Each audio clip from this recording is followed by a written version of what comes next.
چڑیا کی 3 نصیحتیں۔ حکایات رومی۔ ایک شخص نے چڑیا پکڑنے کے لیے جال بچھایا۔ اتفاق سے ایک چڑیا اس میں پھنس گئی اور شکاری نے اسے پکڑ لیا۔ چڑیا نے اسے کہا، اے انسان، تم نے کہیں ہرن، بکرے اور مرغ وغیرہ کھائے ہیں، ان چیزوں کے مقابلے میں میری کیا حقیقت؟ ذرا سا گوشت میرے جسم میں ہے، اس سے تمہارا کیا بنے گا؟ تمہارا تو پیٹ بھی نہیں بھرے گا، لیکن اگر تم مجھے آزاد کر دو تو میں تمہیں 3 نصیحتیں کروں گی جن پر عمل کرنا تمہارے لیے بہت مفید ہوگا۔ ان میں سے ایک نصیحت تو میں ابھی کروں گی، جبکہ دوسری اس وقت جب تم مجھے چھوڑ دو گے اور میں دیوار پر جا بیٹھوں گی۔ اس کے بعد تیسری اور آخری نصیحت اس وقت کروں گی جب دیوار سے اڑ کر سامنے درخت کی شاخ پر جا بیٹھوں گی۔ اس شخص کے دل میں تجسس پیدا ہوا کہ نہ جانے چڑیا کیا فائدہ مند نصیحتیں کرے گی۔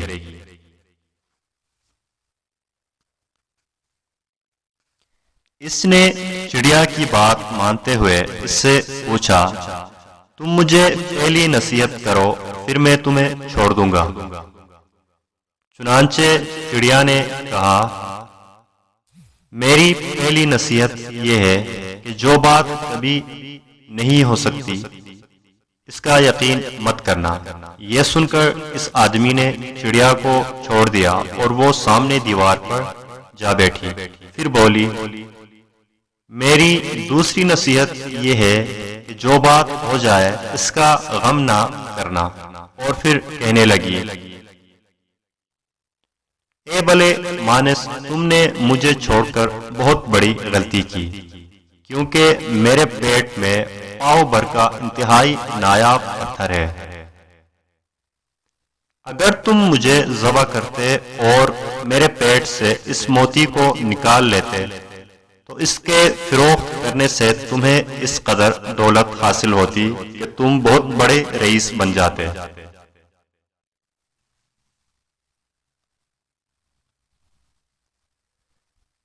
اس شخص نے جب یہ بات سنی تو افسوس کرنے لگا اور پچھتایا کہ اس نے چڑیا کو چھوڑ کر اپنی زندگی کی بہت بڑی غلطی کی۔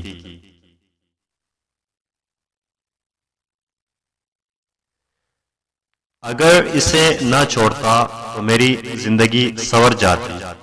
چڑیا نے اسے اس طرح سوچ میں پڑے دیکھا تو اڑ کر درخت کی شاخ پر جا بیٹھی اور بولی، اے بھلے مانس، ابھی میں نے تمہیں پہلی نصیحت کی جسے تم بھول گئے کہ جو بات نہ ہو سکنے والی ہو اس کا ہرگز یقین نہ کرنا، لیکن تم نے میری اس بات کا اعتبار کر لیا کہ میں چٹان بھر وزن رکھنے والی چڑیا اپنے پیٹ میں پاؤ وزن کا موتی رکھتی ہوں۔ کیا یہ ممکن ہے؟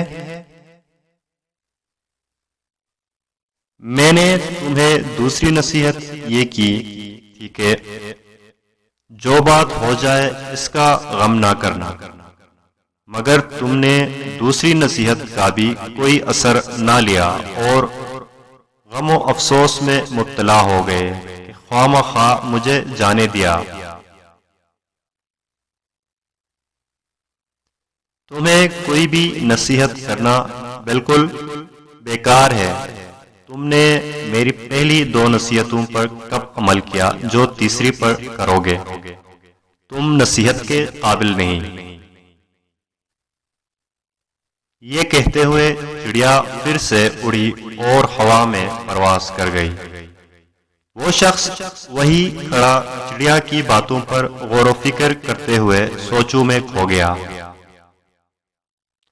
وہ لوگ خوش نصیب ہوتے ہیں جنہیں کوئی نصیحت کرنے والا ہو۔ ہم اکثر اپنے مخلص ساتھیوں اور بزرگوں کی نصیحتوں پر کان نہیں دھرتے اور اس میں نقصان ہمارا ہی ہوتا ہے۔ یہ نصیحتیں صرف کہنے کی باتیں نہیں ہوتی، بلکہ دانائی اور دوسروں کے تجربات سے حاصل ہونے والے انمول اثاثے ہیں جو یقیناً ہمارے لیے مشعل راہ ثابت ہو سکتے ہیں اگر ہم ان پر عمل کریں۔